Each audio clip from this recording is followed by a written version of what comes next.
So, Hector, What's up? we've got the NFL season back, baby. Week 1 is in the books. Oh yeah. Week 1 in the books, and I'm excited. Yeah, man. So am I, and I don't want to bring it down too far at the beginning of the episode. Last week we didn't really bring it up, but obviously this past weekend was the 20th anniversary of 9/11. New Yorkers ourselves, we lived 45 minutes, 1 hour upstate. I did. I mean, you were down in the city. I lived upstate.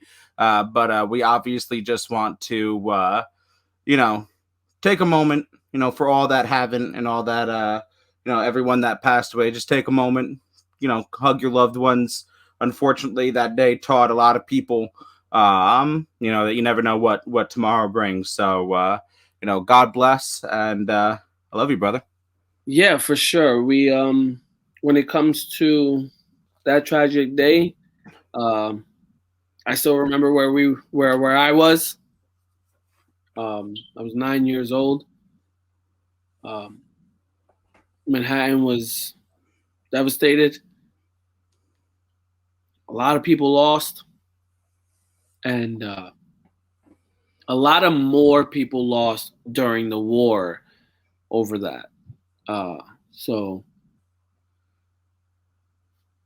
it's good. Over 20 years, we were able to build ourselves back up, become a little stronger. We still have many flaws and things to fix, and a lot of things and rights and differences to overcome. But that was a major one right there, and it was great that America was able to come together.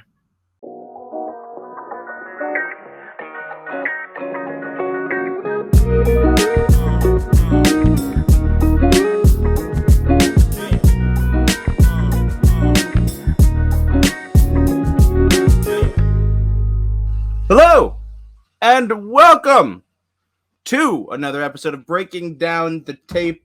I am super excited because football is fucking back. It's like being an addict. Oh my god. So More fucking excited. breaking down the winners and losers. Yeah. Yeah. And as just fans, that's never fun. But anyway, I am Papa Smurf. And I always say what I say. Ain't that the fucking truth, man? But anyway, week, get me going. Inside jokes. Anyway, Hector's gonna take us around the world of sports, man.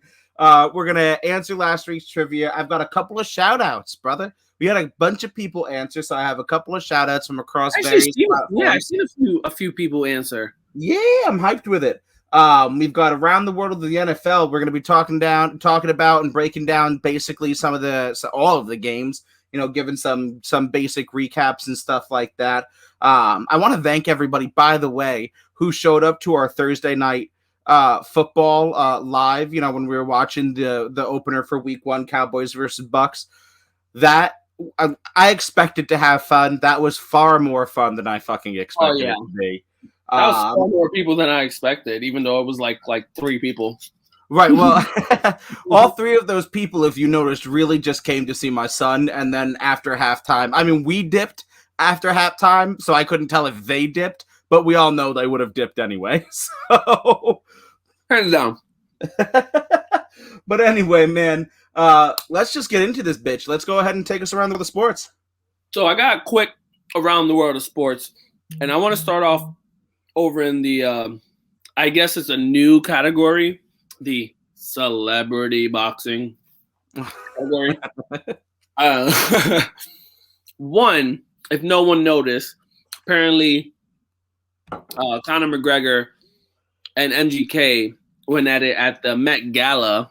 Did you see that? Or the VMAs, whatever it was. No, yeah, did you see that? It was the Met Gala. Oh, okay. Where it's $30,000 per person. Pocket change, baby. Pocket change. Yeah. Let's not get into that.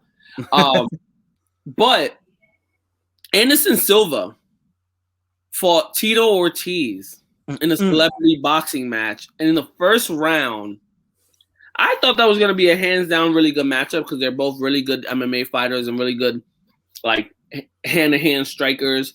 Not to mention they can both throw the legs if they need to. Sure. So I'm like, it's simple if they just told each other, like, all right, let's not throw legs. Right. Let's just Right. And Anderson Silva threw hands. Knocked him clear the fuck out. Cold. Like, not, it wasn't even like you see knockouts where guys are like stumbling and on the mat and trying to get up. Like, nah, he dropped. He was gone. Like, nobody was home. The wheel wasn't even spinning. Like, just turned off the fucking light. Silva, he kind of walked away with the little like, Conor McGregor with the strut, baby. And I'm thinking, because I saw a little meme put up, why not Anderson Silva fight one of the paws and just lace him the fuck up? That's what we thought we were gonna see with Woodley, though. Anderson Silva ain't Woodley, though. So I'm gonna tell you that. Anderson Silva don't give a fuck about the money. He got money. But didn't they retire? Aren't they done boxing or whatever? Like they proved what they needed to prove or some shit. Whatever. Whatever, the fucking bums. Going over to the NBA, you hear me? MLB. We're coming down to the wire, where it's down to the last, I want to say, 20 games. For some reason, I feel like we've been saying that for like 3 weeks. I feel like the last 3 weeks we've always been coming down to 20 games. Well, baseball is such a fucking marathon. It's been a long month, and it's only like halfway through the month. Swear to God, bro. Like, my anniversary is like next week, and I had no idea how it the fuck got here. You get about 20. Yeah. Oof. Yeah. Oof. We have about 20 games left. The Yankees are playing the Orioles right now. They got the last series coming up against the Red Sox. Now, what's crazy is the wild card. Right now, we already know the Rays ran away with the East. Yeah. Like 8 games up of whoever's in second, which is a 3-way tie at this point for second. It is a 3-way tie for the wild card. Toronto got the number 1 spot in the wild card. Yankees are second, and the Red Sox are third. But there's literally like not even half of a point of percentage points distinguishing all 3 teams. Right. They're all right the fuck there. Yeah. They're like the schedule, they haven't all played the same amount of games. So like the records are they're the same, but the percentage points are just roughly off. Right, because wins and then points scored versus or runs scored versus runs against and all that fucking bullshit. Right. They're all 80 and 64 pretty much, or 81 and like there's one that's 81 and 63. Right. So baseball math is fucking weird when it comes to standings. I'm not even gonna pretend to fucking know.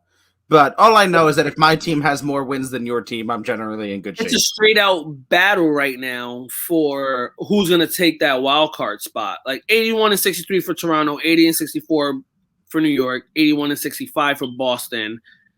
New York and Boston are tied for that second spot. Seattle's 2 games back, and Oakland is 2.5 games back. I pray and hope. So what I said. Yankee guides.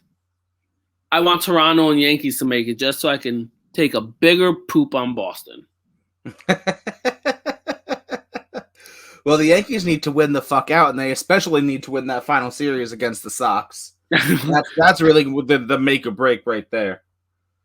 That's what I want. I want for all the talk on the chest of Boston fans. I want all the talk of Boston's high and mighty start to the season and be like, damn, you didn't even make the playoffs. I would love it. I'm here for it. Count me in. I'm sold. Awesome. Air high five. Love it. Last thing, shooting over to the NFL. Small things before we break down the NFL games. Oh, I see what you did there. You said the thing. You said the title. You ever see that in like movies where they say the title of the movie in the movie? I said what I said. You know what I mean? Couple things real quick. One, it's weird, but the Bills are saying that they're not allowing their fans in unless they're vaccinated. Which we've talked about this off screen and many times, me and you. That's one thing, right? And I'm a big believer in private property. If you're a business, you get to dictate the service of your terms and everything, terms of your service. But I find it funny that the Bills aren't mandating their players, but they are their fans. I mean, they gave Cole Beasley like some rough. So I mean, I know they can't force the player to maybe they can. I don't know. I'm against some weird territory. I'm against mandating, though. I'm against like federal and state government mandates. I'm against government mandates for sure. I'm against everything government. Amen. Oh, yes. I have a 6-year-old. Don't judge me. Lies. That has lies. You are the 6-year-old. My alternate personality is a 6-year-old girl. Anyway, please. Also, Josh Gordon is reinstated. For the 482nd time? Yeah, this is what I'm saying. I mean, I get it. The first time it was because of the marijuana, and I'm like, you know what? That's a stupid reason to kick him out of the league. I think that was dumb. But then he comes back, and he does some other dumb shit. And then he has some mental health issues, and I think he was PEDs at one point or something. Yeah, it's like, how many chances are you gonna give this guy? That's the thing. And look, I agree with you. I think it's ridiculously stupid to fire somebody or suspend somebody over weed. Like, get over it. Okay, like you're in the game of pain, and weed is a natural pain management supplement. Like, fucking fight me over this already. I'm okay with going and fighting people over that stance, right? But like, whether you agree with weed or not, the rules are the rules, and you have broken them. And I don't think this is a fucking exaggeration. 5 or 6 times he has been suspended and broken league policy rules. I don't know Josh Gordon from a fucking hole in the wall. He might be the greatest guy on the face of the planet. I'm not going to speak to his character because I don't know him. But like, how many fucking times are we going to do this? And what you want Colin Kaepernick back in the league? Colin Kaepernick should have... I'll say this, and I'll stand by this. I think both the 49ers and Colin Kaepernick were both right in the situation. Personally, I think Colin Kaepernick has his rights to say and do what he feels is appropriate. They're right on letting him go, but you're saying no other team? Right. Now, I think there was a lot of blackballing that fucking happened for it was point blank. They called it out. They said they were blackballing.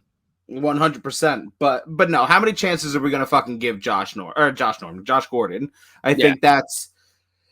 Again, I think he's a great guy. He might be a great guy. I don't know him personally, but he's reinstated. Does he go back to Seattle? They're the last ones who owned his rights, but I think they cut him when he was last suspended. So I don't think they have the rights to him playing in the NFL anymore. I think he'll come back as a free agent, but don't quote me on that. I don't think anybody's going to pick him up. Yeah, that's another question. Great, he's reinstated, but who's going to fuck with him? The Jets, because they're that dumb. Honestly, though. But anyway, what else you got for me on the world of sports, my man? That's all I got, my mans. That's all I got. That's around the world of sports. All right, give us a minute. We'll be right back with the trivia. Oh.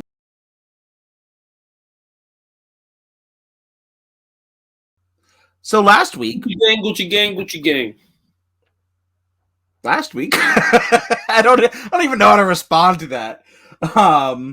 We actually got some pretty decent answers for our question for the previous week. Finally. The question the previous week was, who was the Falcons' first-round draft choice in 2015?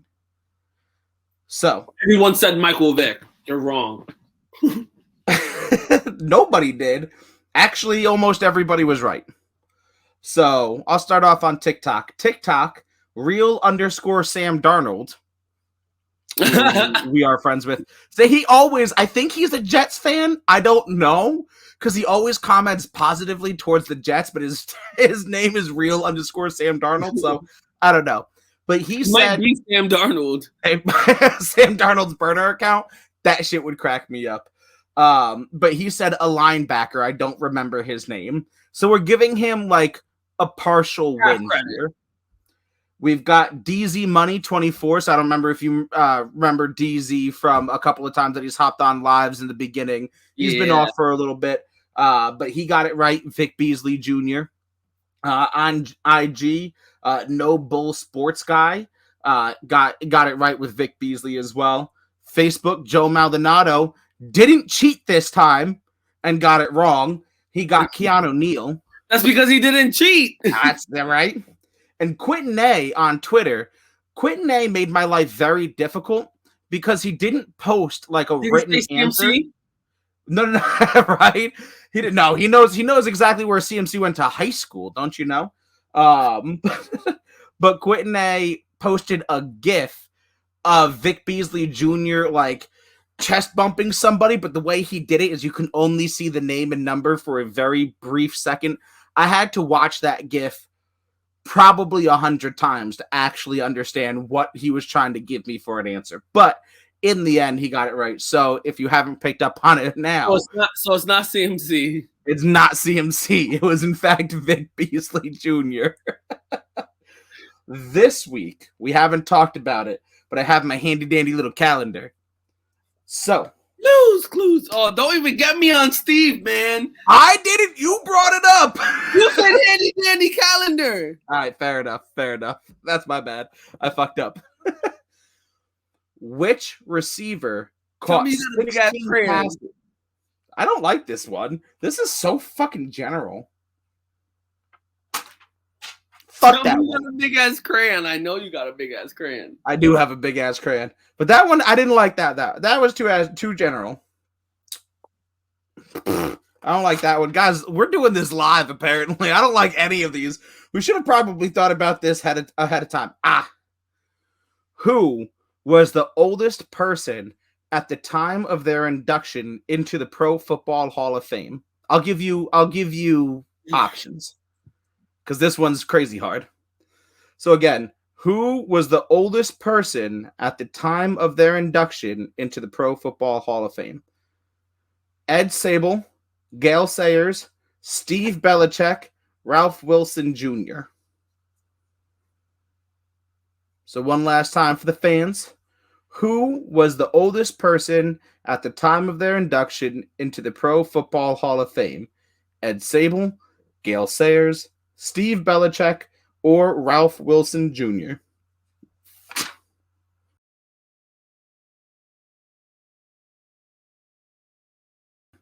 And we are back with Hector. Were you like straightening your shirt or feeling yourself up? I couldn't tell. I'm breaking down the tape on my chest. No, I feel you. The people who are listening can't feel you, but okay. People feel me. We appreciate. I got a woman. I'm taken. I don't even know what we're talking about. We're talking about around the world of the NFL. We have week 1 officially in the books. If you guys saw us live for the Bucks Cowboys game, you enjoyed it first half with us. And then we had just a metric fuck ton of football because it's week 1, baby. So let's talk about it. We had the Bucks beating the Cowboys 31-29. Honestly, the Cowboys didn't look bad in this game. I know they lost, but their offense didn't look bad. And did you really think they were going to beat Tom Brady? Truly?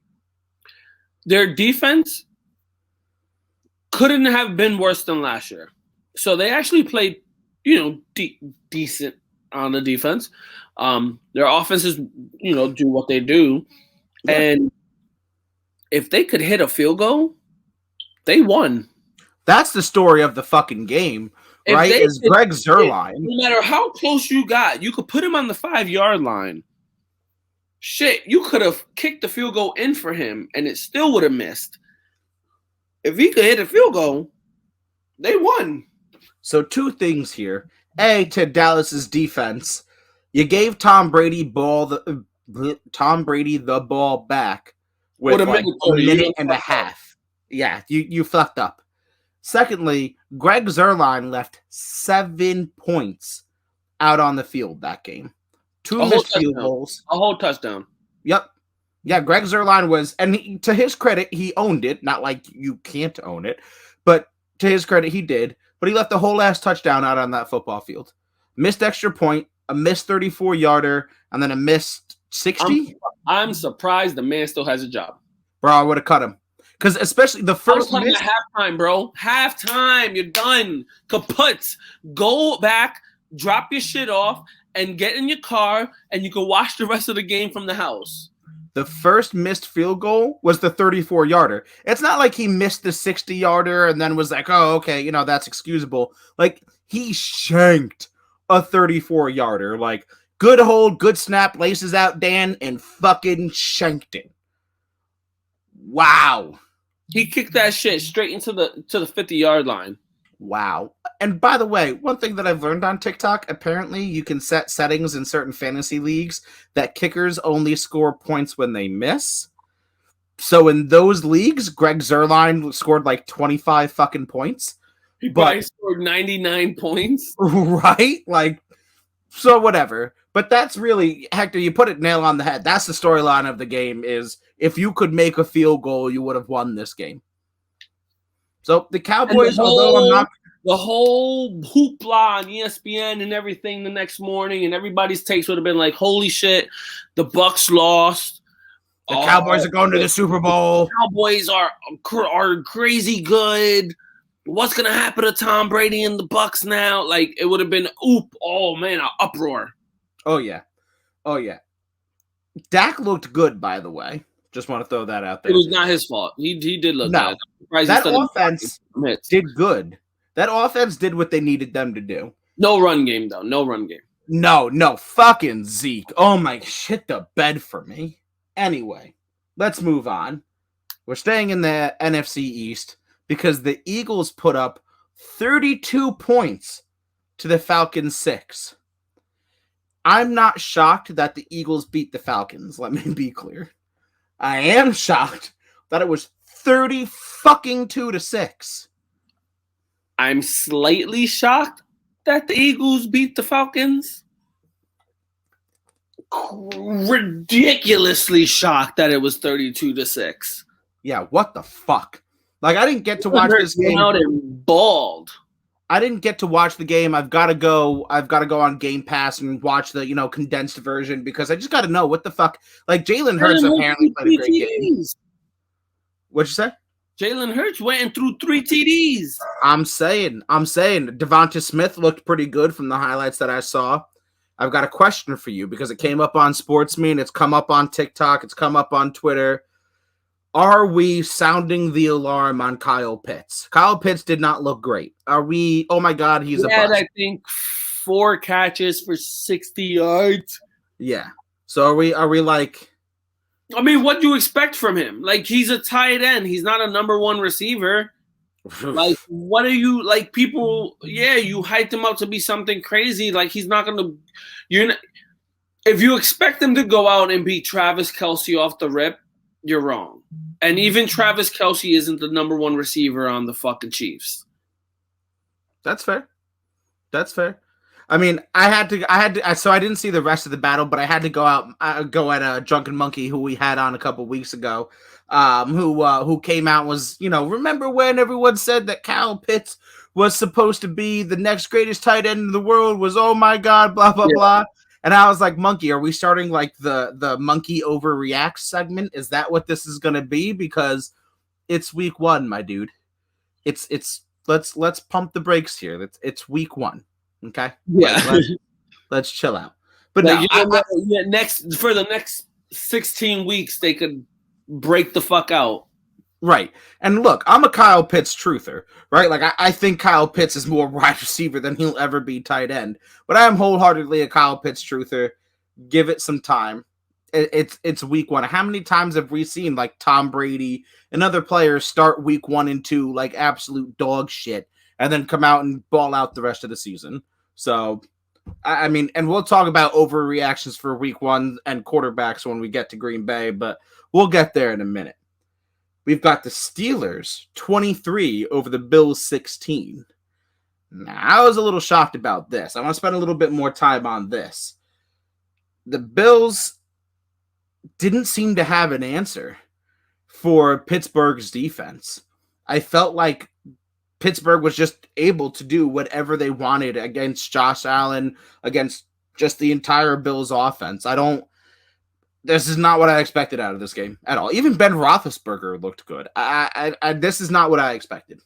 It shocked me because it started off. Excuse me. It started off completely in the Bills' favor. Yeah, they're up. They're playing. 10, I think 10. They're playing dominant Bills football, and then all of a sudden, it just took a turn, and because of the way Pittsburgh ended last season, I wasn't too sure how they would start off this season. I mean, like you said, you got Ben, who's old, Harris, who's a rookie running back. You're trying to bolster the line, who some retired, injuries and whatnot. Yeah, you got a really good defense, but you're also playing a team with a really good offense and a really good defense. Mm-hmm. And so it kind of shocked me in the fact that they got around that, and the defense really, I guess was like the main reason, because the offense Steelers were just sustainable. Right. And I have to say, the Steelers, they got it done through the air, which is really surprising. Like, Najee Harris was shut down. Like, he had a garbage fucking game. Now, he's a rookie. It's week 1. Again, let's pump the brakes on Najee Harris as a garbage running back kind of conversation. But Big Ben, Juju, Claypool, they were all able to get it done on Big Ben's arm. And this is just not something that I expected coming into the season. Although I will say that if he's going to be good, now is the time. Because as this 17-game season wears on, we're going to see Big Ben really start to fucking break down. I don't think this kind of performance, even a sustainable performance, is sustainable. I think regardless, this is probably Big Ben's last season. Oh, yeah. And then you'll see Mason Rudolph take the reins and get his head bashed in by another helmet. Nah, it's Dwayne Haskins season, baby. I was joking. I was making a So I got a question, though, as pertaining to the Bills. We saw Josh Allen come out and put up an okay performance after signing a mega contract. Are we going to hold firm to it's week 1, cool your jets? Or are we a little bit concerned about Allen playing on this big contract? Has it gone to his head? Is he just not going to perform? Like, what are we thinking there? I didn't see anything in his game in week 1 to be like, holy shit, like, did we make a mistake? Okay. I don't see anything. I think he's been true to his word as the player that he's developed to be. I will say pump the brakes this week 1. The Bills are going to be a dominant force. They're not going to lose a lot of games. So, and you're talking about the guy who came in second in MVP voting last year. So, I give him a slight benefit of the doubt. By week 4 and 5, and you see that it's like, okay, where's this man's been? And they got like a mediocre record or something. It's like, okay, now we can start to doubt. For sure. And I think no matter what, when, and where we ask those questions, I think it's going to be don't overreact because it's fucking week 1. By week 4 or 5, if they keep shitting the bed, then we can panic kind of thing. But let's move on. We got the Bengals 27 over the Vikings 24 in an overtime thriller. And Joe Burrow looked good coming back, bro. I just want to say, apparently Jamar Chase had no problem finding the football. None. That's, it's things like that make me look at training camp and being like, are you guys playing chess, not checkers? Like, are all the drops in training camp? Is all the, I can't see the football with the white lines and an NFL ball bigger, just smoke screens to, like, is he intentionally dropping the ball in preseason just to come out in the regular season and just ball out? Like, I expected a really good game between the two teams, but I ultimately had the Vikings winning the game. Sure. I did not expect an OT game, and I did not expect the Bengals to even pull that out. Mm-hmm. And what I love to see, and I wouldn't have seen it, and I wouldn't have drawn the comparison if people like content creators on TikTok, I wish I had saved the video so I could shout one of them out, had showed me like one of the touchdown passes to Chase was a perfect, like almost dead on recreation of an exact play that happened at LSU. And I'm not just talking, because it was a fly route, right? And I'm not just talking, okay, it was a fly route for a touchdown. Jamar like shook off the defender in like the exact same way on almost the exact same yardage. It almost was like you could stack the pictures and it would have almost been a carbon copy of one another. You can't plan those things, but it's beautiful when it happens. It was so cool to see the editing to show you those two plays. It was fucking mint. And I might go back before I release the video to go find one of those editors who has done it because it was mint. Yeah. But very effective. Now Burrow going to launch downfield for Chase. Who's got it? Touchdown LSU. I definitely stand by the Burrow Chase combo. They're going to be a force. They literally wanted to play with each other. We've seen a lot of, maybe not a lot of that, but we've seen a couple instances of that this year. And maybe it's happened in years past, and I've only been drawn attention to it this year. But you've got like Devonta Smith and Jalen Hurts over in Philly. You've got Jamar Chase and Joe Burrow. Are we seeing... You got Waddle and Tua. Right. Are we seeing more GMs try to combine, especially younger quarterbacks, with more recent receivers? More familiar with. Right. So is that a strategy that we're seeing more now, or is it something that's always been done? Because I feel like it hasn't really been done before, and maybe I'm just ignorant. It works good if it's a good combo. Right. You're not going to go out and get BYU Zach Wilson at number 2 and then pick his number 1 receiver off of BYU who went undrafted most likely because BYU. Yeah. Also super fair, right? Like your teams like Clemson, Alabama, LSU, like those kind of make sense. Those pro-ready, maybe Oregon. Yeah, Clemson, you go out and you get, Trevor Lawrence. Like Jaguars, they went out, they got Trevor Lawrence, and then, they stole Etienne. Yeah. No, that's also very fair. I just feel like that's occurring more in the NFL now than it has in the past. But that's just me personally. But that connection was mint. We have the 49ers 41 to the Lions 33.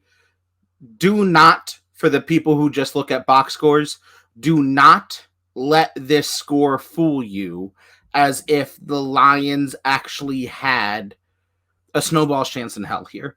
Like, let's not pretend that the Lions were battling back and forth all game with the Niners. The Niners were up like 41-10 going into the fourth quarter and had like third stringers out on the field.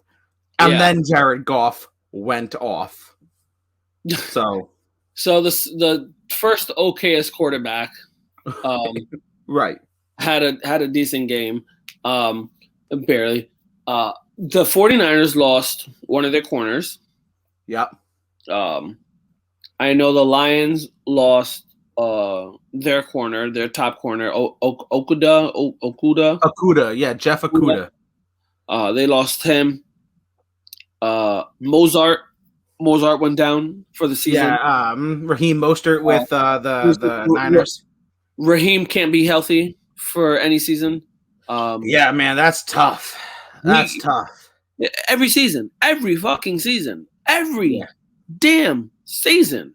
Yeah, you obviously don't want to see it, but especially after last season, what he did to me in fantasy because of the injuries. One of our group chats, someone called it. They were like, "Yo, he's gonna get hurt." Yeah, that weren't two of them. You're right. I do remember that. Maybe it was Monkey. Maybe it was in the Hoop Tube. Maybe it was in the Degenerates. I don't remember, but you're right. Someone did say it. But unfortunately, that's just the nature of his beast. The Niners also lost Brandon Ayuk, and I think for the fucking season as well. They're one of their top wide receivers. So the Niners have already gotten bitten by the injury bug. But Jimmy G looked pretty solid. That's because he doesn't want to lose his job. Hey, man, sometimes that's what you got to do, though. Apply a little bit of pressure. Pressure makes diamonds, right? But I'm interested to see what comes out of the Niners backfield. I've got Trey Sermon on a few of my fantasy leagues, and I'm okay with that. I think it did well. We've got the Cardinals 38 over the Titans 13. The Cardinals defense. So, okay, the offense did great. I think Kyler Murray had like 4 or 5 touchdowns total. Offense great, but we expect that out of the Cardinals. Chandler fucking Jones had 5 sacks by himself in that game. The Titans could do nothing to support and protect Ryan Tannehill. Nothing. He point blank manhandled whoever was put in front of him. Yeah. It was almost too, like, you ever seen that? He hit Tannehill too. Like, he ragdolled him. Oh yeah. Have you seen? I think it's like that Simpsons meme. Stop it! He's already dead. Like, Jesus Christ, Chandler Jones, leave the man alone. But is that what we're gonna see out of this defense, like, consistently? Are you buying this defense? J.J. Watt, Chandler Jones, Budda Baker. Are we buying this for the year, or are the Titans just that mediocre? I wouldn't say the Titans are mediocre. We've seen what they can do offensively. We don't even know what they're going to do offensively with the addition of Julio Jones. Right. I'm just saying we can say that the Cardinals defense is becoming very, very something to be afraid of. For sure. That front line, like right now, the addition of J.J. Watt. Yeah, he's not the formidable, terrorizing force that he once was, but he's still a force that obviously still needs double teams at sometimes. Oh, for sure. You put him there, that just opens up. That means you're taking away the double team from Chandler Jones. You're taking away the double team from who's in the middle. I think I don't know enough about the Cardinals. Yeah, I need to check their line, but they got a decent front four. Right, but you could be a mediocre D tackle, and because you have Chandler Jones and fucking J.J. Watt, now all you have is you're not going to get double teamed, right? Because that guard is trying to bump over to help the tackle, instead of helping the center. I mean, AJ Green hasn't even showed up yet, but Christian Kirk showed up. D-Hop is still showing you why he D-Hop. Yo, that's, like I said, the offense looked great. That connection with Kyler Murray is ridiculous. Yeah, Kyle Murray went out there and played some serious football. I don't know. I'm not going to lie. I'm still not sold on the midget. I'm not bought in yet, but he is doing a lot to shut me the fuck up and buy in on him. I'll give him a lot of credit. He played a fucking hell of a football game. The Seahawks down the Cardinals 28-16. I don't really have a huge storyline out of this. I mean, Carson Wentz, meh. I mean, this was just a game that I expected. Russell Wilson, Tyler Lockett. Tyler 2 touchdowns, Lockett, baby. Tyler 26 fantasy points, Lockett. That's the guy. You guys need to go back and watch Degenerates, but that's the guy. I need to trade for him. That's right the guy. now. We'll talk about this. Sell your number one pick, your soul, and your firstborn child for Tyler Lockett. Let me real quick, and we'll talk about this in the Degenerates, but I just got to say it here as a teaser. Quentin A really wanted to trade Tyler fucking Lockett, and I don't remember who the fuck else. 2 wide receivers for CMC. And I told Sarah, I was like, yo, tell Quentin A that you know about Tyler Lockett. I told you about Tyler Lockett. And that he better throw in a running back if he wants to even consider that deal. And she's like, but did you tell me about Tyler Lockett? I'm like, nah, I didn't. But just go. Don't worry about it. We'll talk about it later. We'll play this later. You'll learn that when he learns it. Just know about Tyler Lockett, all right? Tyler 2 touchdowns. Tyler drop a 50 on you, Lockett. 50 bomb Lockett. It's 50 bomb Lockett. 50 bomb Lockett, baby. Oh, shit. But anyway, I don't really have, the Seahawks looked great. The Colts looked like garbage. Awesome. We knew this was going to happen. I mean, Russell played the way he was supposed to. For sure. I knew the team. Next team, I guess. We knew what this was going to be. Yeah. Yeah, I mean, I just don't have anything to come out of this.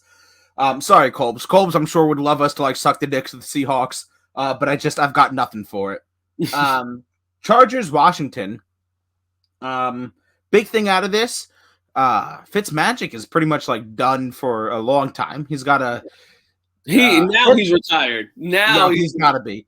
It's a hip subluxation, which is basically a partial partial dislocation. No, his old 98-year ass fucking popped the hip out of place, and now it can't go back. Like, he done. That's it. They're like, bro, hang it up, Rocky Balboa. You can't see out your eye. Like, come on. Which I'm not gonna lie, like, and I would hope that if like me and Fitzmagic were teammates, that he would take this well. But after the game, like after I found out that it's a hip injury and his old ass got it, I would definitely buy him a walker.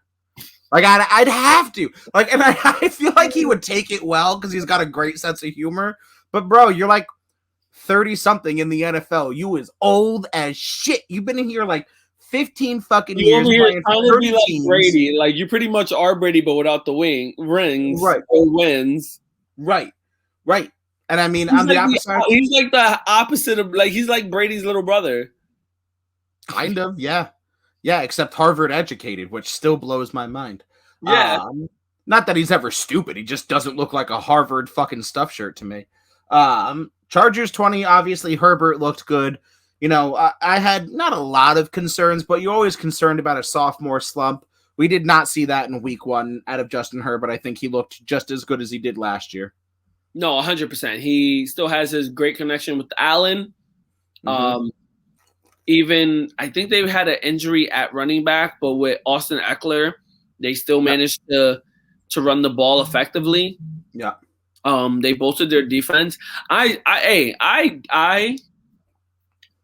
like Justin Herbert. I think he's going to be a great quarterback. And I even, foreshadowing to fantasy football, I've drafted him in 2 out of 3 leagues. There you go. So real quick, the Chargers' bugaboo in the past has always been, Philip 20 Kids Rivers not being able to get them over that hump. Do we think Herbert has the special sauce to get them there? To get them to the Super Bowl? Not this year. I'm not necessarily saying this year, but in, I don't know, the next 5. I see this spark in Herbert. I see this glow in him, in his game. Like, there's something about him where I'm like, if it's not the Chargers, it's wherever he's going to go. He's eventually he'll fit the right situation, and he will win a Super Bowl. Okay. I like it. I like that prediction. I feel like that's fair. This next one sucks, but we got to talk about it. The Panthers 19 over the Jets 14. It was a fluke. It was COVID.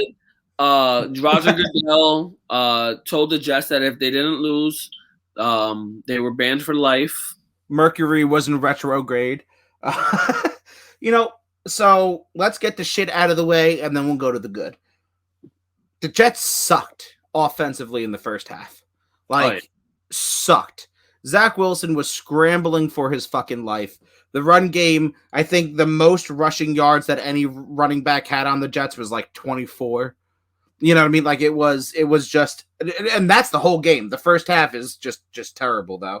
I mean, Zach from the snap of the ball was just running for his life. Nobody, like Mekhi Becton was getting his ass whooped. Fucking George Fant should have never even showed the fuck up to that game. Like, let me give a quick plug. Lastwordonsports.com. Go check out my article about how the Jets line failed against the Panthers pass rush. You'll see it in the little pop-up if you watch the thing here. But yeah, no, that offensive line was the reason they lost this game, because it's a 5-point game here. Like, let's not pretend the Jets got blown the fuck out and like they had no chance. Once the second half started, they came out with a better plan. They dumbed the playbook down, and Zach stopped trying to go for these extravagant plays and started just doing what they were doing in the preseason, where he was just hitting those intermediate routes, setting him up, and then eventually trying to hit something for big. He has the talent. He has the elusiveness to get away from tackles and move and extend plays. And Zach Wilson looked good despite being fucking chased the whole game. He didn't look bad. The line needed to fix itself. He finally caught his connection with Corey Davis. Mm-hmm. Crowder will be back week 2. We don't know what's going to happen in the connection there. Elijah Moore didn't look good. Yeah. He looked very bad. He dropped a bunch of passes. He looked uncomfortable and he looked like a straight rookie. Him and Denzel Mims, this was their game. Well, to show out. And Mims. Steven Resto, shout out to Steven Resto, who wants to cock ride Mims. And I've said it from the start, he just isn't part of this system. It just, no matter how good you want to say the guy is, it's not what's fitting in what they're trying to picture and build here, regardless of the fact that it has nothing to do with him. I hear you. And so I'm in like both camps, right? I'm definitely in the Resto camp because how do you not have a game plan for like a fucking 6'8"? He's not that tall, but he's like what, 6'4" or something? I don't know. He's huge. For, a receiver that you just can pretty much 50-50 ball it, and he's going to go up and go climb the ladder and go get it. I'm also in your camp because that's just not the Jets' game plan. I was hoping, because I like Denzel Mims. I liked him when they drafted him. I've got the receipts of how I spoke highly of Denzel Mims. I really, really, really, really, really wanted him to come out and just show out this game. He couldn't create separation. Well, no, that's the when thing. he did, he dropped the ball. They didn't even play him. He went out there for, a handful of plays, got the ball thrown to him 2 times. He made both catches. No, he didn't. Yeah, he did. I watched, unless I'm thinking of somebody else, but I watched him drop one. It was a little bit low and he had to slide, but... That was Elijah Moore. Was that Moore? Yeah, because Mims went out there for all of 3 plays. He caught his 2 passes, and even the fucking announcers were like, why haven't he been out there a little bit longer? See, maybe I'm wrong, but I swore that drop was by Mims. So if I'm wrong, then so be it. Denzel Mims, if you ever listen, I apologize. But you did not go out and ball out the way I was hoping. I still stand that they didn't even give him the chance, though, to try to ball out. They were giving him bullshit plays here and there. Right. And that could very well be it.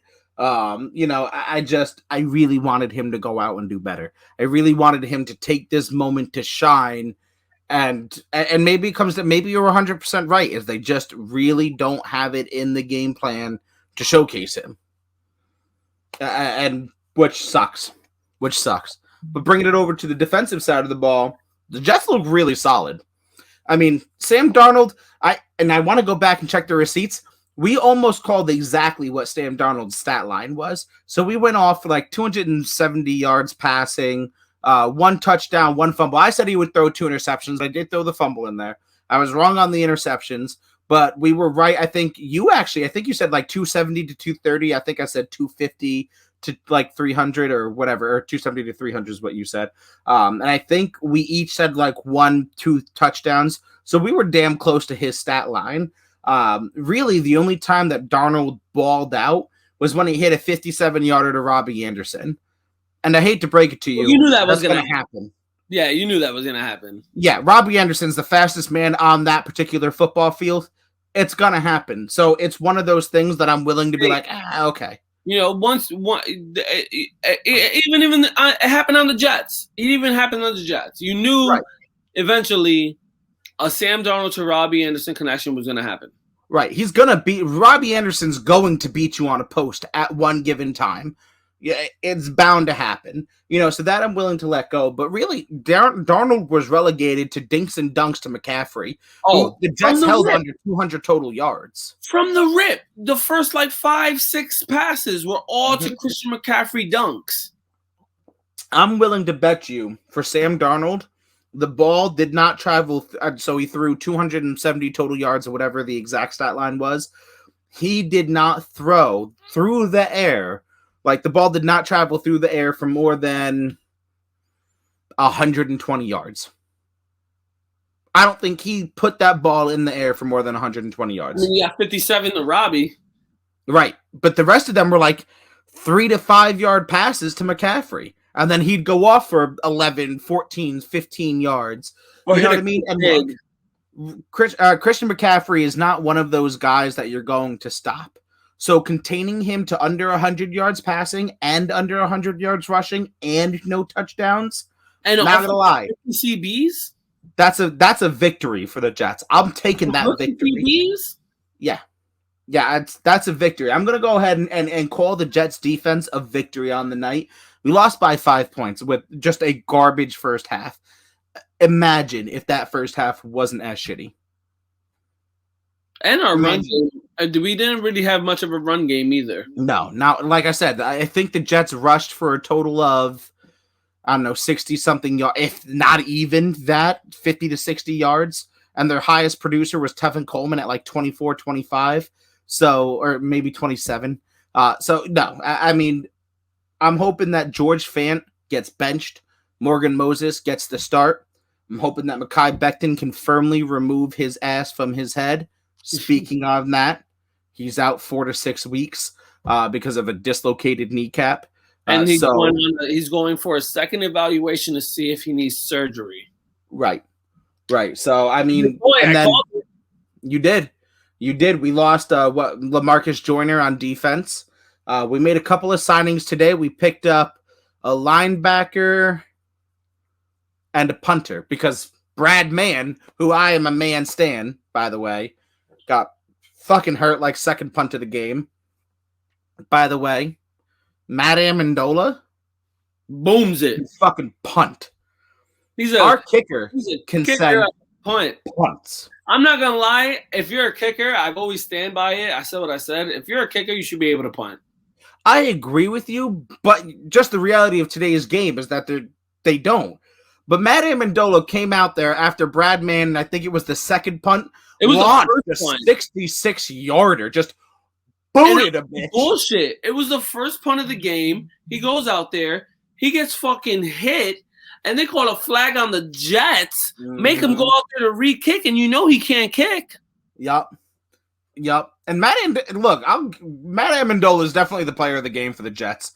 To come out there and be able to win the field position battle as a kicker, you're punting, that's a victory to me. I guarantee you, if man can't punt, they probably ride Amendola as the kicker and the punter. They brought in a punter. They signed, I don't even know what the fuck his name is, but they signed a punter. Backup, just in case Amendola gets hurt. You think they're still going to make Amendola do double duty? I think they. What's double duty? The motherfucker does 6 kicks a game? Like, come on. Well, the Jets don't kick a field goal very often or extra points very often because that requires scoring touchdowns. But anyway. Well, yeah, all his work will be punts.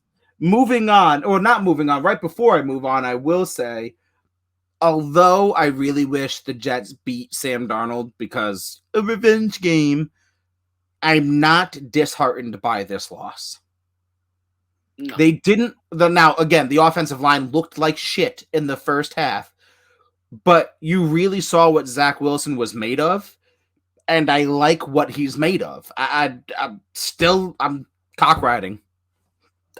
She be what she be, and I like what he's made of. So to lose by 5 after one of the worst halves of football I've ever seen by an offense, this is a moral victory, but it's a victory all the same, and I don't feel like shit about the Jets wholeheartedly. Maybe I'm rationalizing, maybe it's the Bud Lights. Who knows? They beat the Patriots next week. I said what I said. Yeah, I'm about to put out some really good articles for that. Moving on, the Texans 37 to the Jags 21. You're right. Trevor Lawrence is a bust. Busty McBusterson comes out. Okay, he threw for 330 yards. He did throw for 3 touchdowns. I will give him his credit. He also threw for 3 interceptions against name a single player on the Texans defense. Thank you. Trevor Lawrence came out against Reed, safety Reed. Do we got a first name? Jerry Reed. The fact I'm not gonna challenge you because I feel like I'm going to lose as I do. I think the first name might be wrong, but I know his last name is Reed. And now I'm not gonna challenge you. They let him in the preseason as a safety kick the opening kickoff, and the man could boot it. Really? Yeah. Talk about pulling double duty. And this is why I don't challenge you on shit, because it's random shit like that you know. But Trevor Lawrence comes out here and throws 3 interceptions. The Urban Meyer is in so far over his head, it's not even funny. It's just not. I mean, Jesus Christ, they looked bad. They looked awful. So I've got 2 things for you. Am I right? Is Trevor Lawrence a bust? Or is it too early to tell? Are we giving him a week 1, your rookie kind of pass? I'm going to give him a year 1, your rookie kind of pass. And anything after that, you're a bust. Busty McBusterson. And I'll give you the Peyton Manning, you had a shitty season, and after that, you're fucking garbage. Fair enough. 2, does Urban Meyer get fired by the end of this season? Or step down? You take your pick. That's tough. I'm gonna say I'd wait till I give him 2 years. 2 years? I give him 2 years. I give him next season as well, and maybe he gets fired. I don't think he makes it to next season. Now, if it's during the season this season, That's I'm unsure. Hands on a player or some shit. He has to go fucking like a molester. Well, obviously, you know the NFL, they like molesters, so they probably won't, get rid of him for molesting anybody. But if he put his hands on like a player or something, nah, I think he steps down. I think he is in way over his head, and he fucking knows it. And if he lasts this season, I'd be surprised. He's gonna go back to college where he was probably molesting girls. Sorry, let me know. Why do you come after people you don't even know? I don't know. I'm being a dick. Secondly, going over to the Texans, are we finally here for Tyrod Taylor season? Is this what we're doing? This is Tyrod Taylor's season to reclaim everything that was taken from him. Now he knows that his doctor isn't going to puncture his lung, and we don't know that with the Texans. No. They just got to be careful with the sexual assaults. Ah, right. Doctor's okay. Doctor's okay. Doctor's okay. Quarterback's not so much. Quarterbacks with sexual assaults, not so much. Tyrod Taylor, let's hope you're not one of them. MVP? Nah, jokes. Nope. He said what I said. I give it to him. Yo, he went out. I wasn't expecting that. I actually thought the Jaguars were going to go out and it was going to be a decent game where the Jaguars, Trevor Lawrence has a decent rookie game and he goes out and he gets his W. And it was just not that. It was just not that. And every time I saw the score tick higher, I'm like, yo, what the fuck is going on? Yup. No, I agree with you wholeheartedly, my man. He's Busty McBusterson. Busty McBusterson. Let's go, Tyrod Taylor. It's Tyrod Taylor season, baby. Busty. Busty's so big. Anyway, Chiefs over the Browns, 33-29. The Browns were leading this game on offense. They get all of 3 quarters. Yeah. The only lead that the Chiefs had was the win. So the Browns go to punt. The punter muffs the ball. They fuck up, give Patrick Mahomes the ball on like the 15 or whatever. Then Baker comes out, right? The Chiefs go up. Baker comes out, goes to lead a drive, gets pressured, interception. Browns crumbled at the end on 2 phases of the football. Are we concerned about the Browns being choke artists? I'm concerned with Baker Mayfield not being able to be that guy at the end of the game. Like, how, Brady with the minute 30, he got that look. Patty Mahomes, he'll make a comeback drive. Yeah. You got those guys that with the time when it comes to it, they'll get it done. And Baker, he's making steps of progression, but when it comes to we need to score and win this game, I don't know if he can do it. Fair enough. Fair enough. So I guess my follow-up question is, do we think the Browns are legit?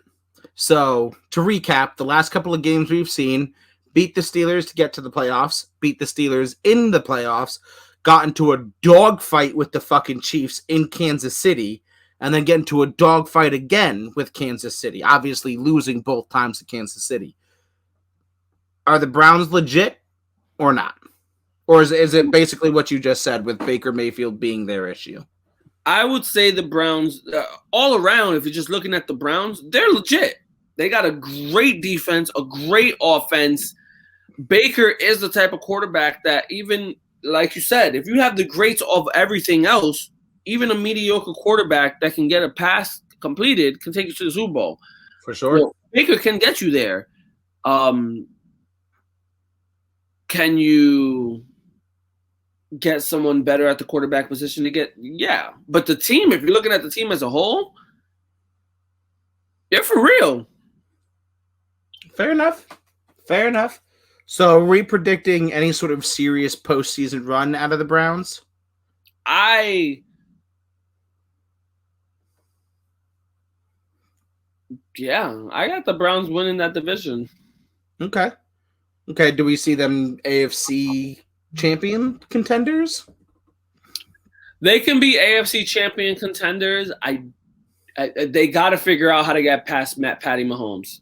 That obviously has been an issue over the last two games. That's all it is, because we've seen them be able to beat anybody else. They got to get past Patty Mahomes. So that's going to be their kryptonite in the AFC, is going to be Patrick Mahomes. Baker Mayfield and Lamar Jackson, they both got the same kryptonite. Ain't that the truth? So flipping it over to the Chiefs, how good are the Chiefs, man? Tyreek Hill and Patrick Mahomes should be an illegal substance. Having them on the field at the same time should be illegal. I mean, you got a guy with a rocket for an arm who can literally reach anyone from anywhere. And then you got the fastest man on the goddamn football field. Did you see the post-game interview with Mahomes, where the interviewer was saying something to the effect of, "Oh, have you seen the meme where it's just like, fuck it, I'll throw it up there. Tyreek Hill's going to be down there somewhere." And Mahomes was like, "Sometime it do be like that. Sometimes I just throw it up and he's a small guy, but he's fast. I just kind of haul it and let him go get it." I mean, oh, fuck. It do be like that. Shit, when we had Steven Pizarro, it do be like that. Right? I mean, like, that's the thing. That's kind of like the cheat code of receivers like that. Whether it be your big guys like Megatron, your fucking, or Randy Moss, or your freaks like Jerry Rice, or your fucking midgets that are faster than everybody like Tyreek Hill. And you put it perfectly. You got a dude with an absolute fucking ballistic missile launcher for a fucking arm, and then the fastest guy on the football field. I guarantee you sometime Andy Reid gets in Patrick Mahomes' helmet in that huddle and says, "Fuck it, bro. Launch it. Just fucking send it." Yeet. Yep. 3 steps and then just haul that bitch as hard as you fucking can. Tyreek will get there. Tyreek, get there. You know what I mean? Like, Tyreek, you gotta be at this yard line. Right. In 8 seconds. All right, coach, got there. I'm petitioning Madden to put in a Chiefs playbook. Fuck it, go get it, Tyreek play. Right. Where it's just literally Tyreek Hill on a fucking fly.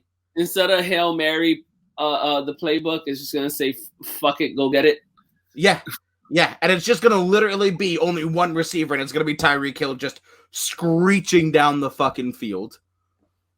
I mean, because why not? If I could throw the ball 100 fucking yards and that dude could run 100 fucking yards in 10 seconds, that's all I'm doing. I'm just hauling that bitch and letting him go get it. Is that he can run that fast, that far, and then stop on a dime.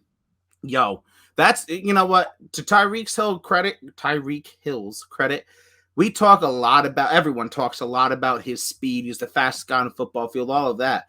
But nobody talks about that, like the route running ability and the fact that he can go from 0 to 60 in 0.2 and then back to 0 in 0.1, you know, and just stop. It's absurd.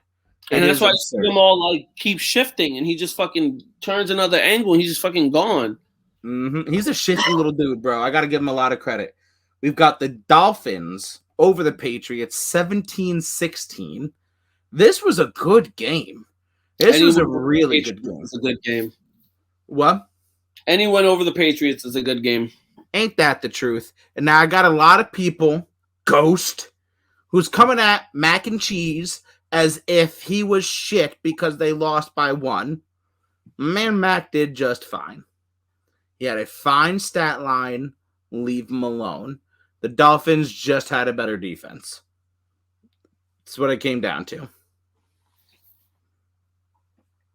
All in all, Mac Jones did play a decent game. Nothing to be like, he caused any type of way of them to lose the game.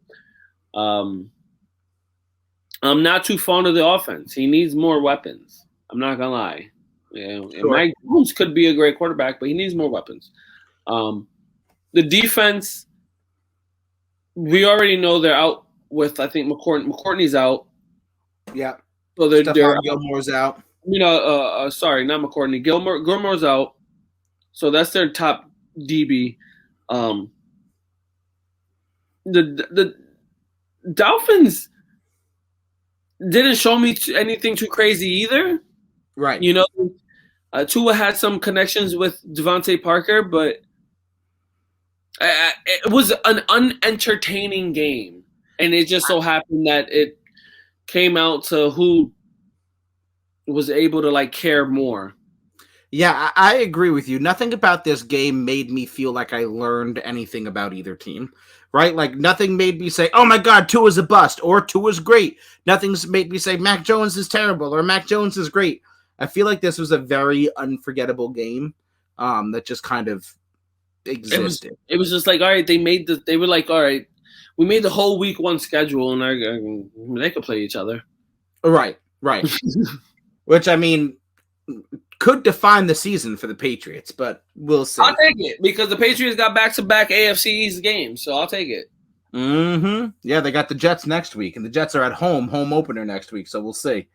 We've got the Saints 28 over the Packers 3. What the fuck? Aaron Rodgers should have went to Jeopardy. So I'm not gonna lie, I was kind of stupid, and this guy on Twitter said Aaron Rodgers' career might be in jeopardy and had the Jeopardy capitalized, and I was like, bro, that's an overreaction. And he put a GIF up there and was like, you might want to read that again. And I looked at it again and I was like, okay, I fucked that one up. And by the way, I miswrote. It's 38, not 28. So it was 38-3. Oh yeah, they caught the smoke. Jameis Winston went out through 5 TDs. Did you see that stat line?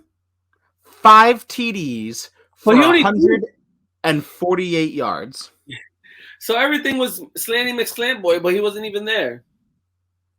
Never in the history of the NFL has a quarterback thrown for 5 touchdowns and under 150 yards. He had we were talking about the stat line. He had 157-yard bomb, 50 whatever, a 3, a 2, a 10, and a 1 or some shit like that. What the fuck? Aaron Rodgers came out and looked like he just has never known what a football was. And Drew Brees came out and said maybe that's what the Saints were missing. Yo, for sure. Shout out to Jacked and Canned, but they came out. We talked about it. I hopped on there last week and helped out Colbs.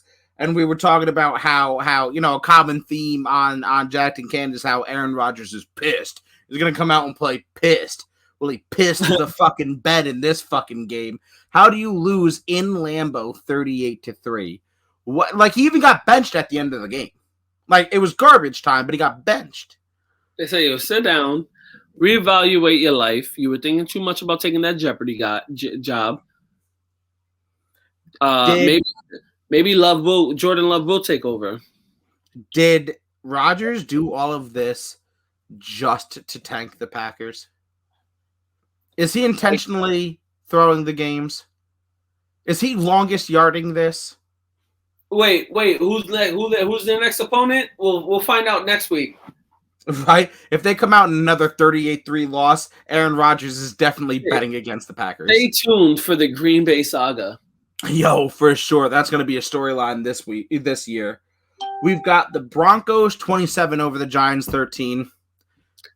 The Broncos, Teddy Bridgewater came out and played well. Sir? That is Sir Teddy Roosevelt to you. It's Teddy two gloves, Teddy check down. Check down Teddy, because that's what he does. If you really look at him, he doesn't really take many deep threats, but he's always checking down to that second guy. It works. The Broncos, don't sleep on them. They got a very good defense, a really good offense. The Giants, they had their chance to win the game too. They need the run game to pick up. Barkley was just Saquon was another one who shit the bed for me, bro. Who? Saquon Barkley shit the fucking bed. Barkley was game one. Like, he's just trying to get his feet wet and see if his knee is good to go. So are we over? So are we like? I feel like I'm not overreacting in saying the fucking Giants are just absolutely fucking terrible. Am I overreacting by saying they're one of the worst teams in the league? You're overreacting. Okay. Where do you place them? Like 1 through 32? They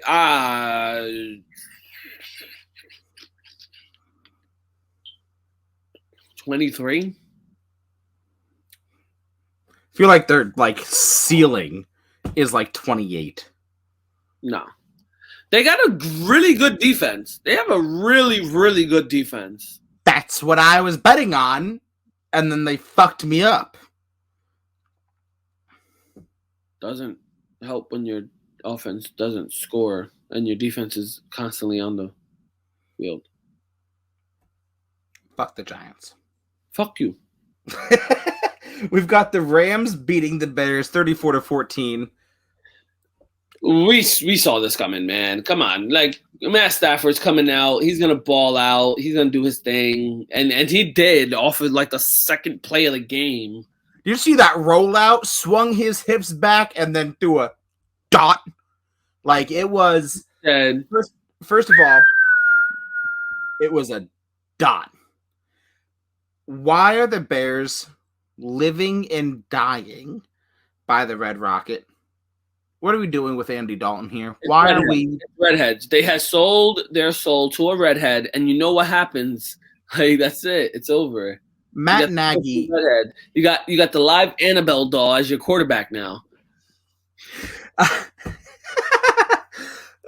I will live and die on this hill. Matt Nagy is one of the worst coaches in the NFL right now. Not of all time, right now. I was about to say, do you really want to compare him to I remember the Giants? I remember that Adam Gase years with the Jets, all right? So, no, right now I think Matt Nagy is one of the worst coaches. And B, I am here for Matthew Stafford's season. Let me make it very, very clear. I am tired of hearing people say Matthew Stafford is garbage because of his time on the Lions. I am here for Matthew Stafford's season. MVP, baby. Great quarterback on the Lions. I said what I said. Matt Stafford is MVP. I said what I said. I said potential. I said it multiple times already. Matt Stafford, potential MVP this season, and if not, can be the MVP. Like, if he doesn't win it, he's at least in the running, second or third. I agree. And now I want to get to probably the craziest ending to a football game I have ever seen in my life. The Raiders beat the Ravens 33-27 in overtime. Back and forth game, great game. Ultimately, and we can talk about it, Lamar Jackson loses them the game on a fumble. But the Raiders go down. It's overtime. They get the ball first. They're driving down the field. Derek Carr uncorks a touchdown pass. The Raiders swarm the field. They're celebrating. The game is won. They've won 33-27. But wait. They're turning off the lights in the stadium. But wait. He's down at the half-yard line. So the Raiders, they turn back on the lights. The Raiders come out. They line up. Matt Stafford. Derek Carr goes to sneak it in, and he's stuffed. They line up again. John Gruden sends them out there again. False start. Backs them up to the 5.5. Go to line up. Derek Carr throws a dot. It's a touchdown catch, but it goes through his hands. Bounces off the face mask of a Ravens defender, and we've got an interception in the end zone for a touchback. Ravens drive back down the field, and here's where Lamar lost in the game again because he fumbles on a sack. Raiders get the ball back. Why? They're on like the 33-yard line. They go out, run a play for whatever fucking reason. It goes nowhere. They go to kick the field goal, but Gruden sends them out with like 10 seconds left on the play clock. No timeouts. They get a fucking delay of game penalty. Takes them out of fucking field goal range. John Gruden doesn't look like he's ever coached a football game in his entire fucking career because he's sitting there like a fucking idiot, not sending any team out there. Sends the offense back out. The Ravens stack the fucking box, leave no one at home. Derek Carr pulls a Patrick Mahomes, 3-step drop back. Let me just hold that bitch into the fucking air. And we've got a touchdown. And we walk away. Raiders win. Holy shit. Did you watch the end of that game? No, I did not. And I watched the highlights and everything after, and I'm like, what the hell is going on here? Madness. Madness. Absolute fucking madness occurred at the end of that. I've never seen anything like that. I've seen great thrillers, but it was fucking crazy. I've never seen anything like it. And the fact that the Ravens even stood in the game with a whole different backfield, I don't even know what you want to call it. Yeah. No, I mean, the Ravens played a good game, but Lamar Jackson had 2 late fumbles, one in the fourth quarter, one in overtime, that really cinched the game for them and put the nail in the coffin. But that's one thing with the Ravens when they I heard it today. They have to play ahead. They have to play ahead in the game and in the score. Because if they have to come back, it's very difficult for them to come back. Lamar Jackson gets very flustered. The first thing he wants to do is rip the ball down and jet off. Yep. And if once you stop that, it's over. Yeah, honestly. And by the way, really big kudos to Raiders defensive end Carl Nassib. We've talked about him in the past. First openly gay active player in the NFL, who honestly to date has not really had like a stellar career. He's had a very like practice squad mediocre career. Carl Nassib, I think, made the final strip on Lamar Jackson and had himself a decent game. I think he had like 1, 2, I don't know about 3, but like 1 or 2 sacks, a couple tackles for a loss. Came out there and played a hell of a game, so super proud of him coming out there, shutting people up. But I'm on the breaking on the tape. Hell yeah. But you kind of put it to it, and I'm trying to find a way to word it right. So the Ravens have to play with the lead. So is Lamar Jackson just not that guy to win you a football game? I don't. I like Lamar Jackson. I do. I like, the stuff that he brings to the game, but I have never been a fan of him to lead a team to a Super Bowl or multiple Super Bowls. He might be lucky and get to 1, like a Cam. He'll pull off a Cam like career. Sure. He might get to 1. He already got the MVP. He might get to 1 Super Bowl, win it or lose it. I don't know. Right. But he's not the quarterback where you're like he's gonna take me to the playoffs every season. Right. No, he's gonna get me wins, and I'm guaranteed go to the AFC Championship every game. I'm guaranteed a fight to go to Super Bowl every season. Like. I don't see that. I don't see that in Lamar. I agree, and I like Lamar Jackson. I really do. I like him as a person. Unfortunately, I do not like his gameplay. simply because I'm old school. I think pocket passing quarterbacks will forever be the way of the game. And I just don't think run first mobile quarterbacks like that will ever impact the game in the way people want them to. Which is a shame because I like Lamar Jackson as a person. I hope he succeeds, but it's things like this that continue to be his issue when the game is on the line and he has to put on the Superman cape. He can't. He was the direct reason they lost. His 2 fumbles were the direct reason that they lost. I mean, that's black and white. There's nothing more to it, so I just don't think he's that guy.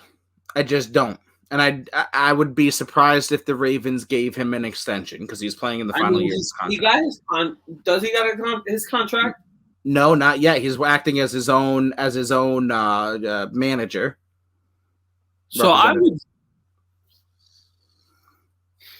I wouldn't extend him. I think they would eventually give him like a 3 or 4 year deal in the favor of the team. Maybe. I wouldn't. Not gonna lie, if I'm Baltimore's front office. It's Lamar's the type of quarterback where you're not gonna let him walk away for nothing. Oh, I'd trade his ass for sure. And if you have him already, instead of trying to squabble for a new starting quarterback, you have something. So until you can move him or figure out what you're gonna do, why not hold on to him? But do you have something if you know he can't win you a Super Bowl? What, you're just gonna fucking make a move and pick up who? Fucking Andy Dalton? There are draftable quarterbacks. Maybe go get you Aaron Rodgers at the end of the season? Yeah, but you still got to ride out the season. Fair enough. Yeah, I wouldn't do anything this season if I were them. But at the end of the season, I would find it hard to extend him if he continues to have a season. I just don't want to go to no Baltimore. They ain't got no receivers over there. True that. They ain't got no running back. Yeah, they have Latavius Murray and Le'Veon Bell, and Devontae Freeman. Yeah, it's a great backfield back there if you're in 2010. But that's all. That was Monday night's game. That's all we have. We have a couple of matchups next week that I'm excited for. Obviously, Jets Patriots, which I'll be writing a few articles on Butthole.com, the official Butthole.com, and lastwordonsports.com. But let's end it out, man. We've got quite a bit on this episode. We got to go shoot the degenerates. Follow us at Breaking Down the Tape, guys. Breaking Down the Tape on Instagram, TikTok, Facebook. Ravon Sports is one. Colorcast I haven't been able to get on, but that's another one. At BDTT Sports on Twitter, as Hector makes faces, or at Papa Smurf NFL on Twitter. We're super excited. We can't wait for Thursday. Bring you live games and stuff. So yeah, man. Do your thangy thing. I said what I said, bitches. Get ready, because the trophy's coming out. Absolutely not.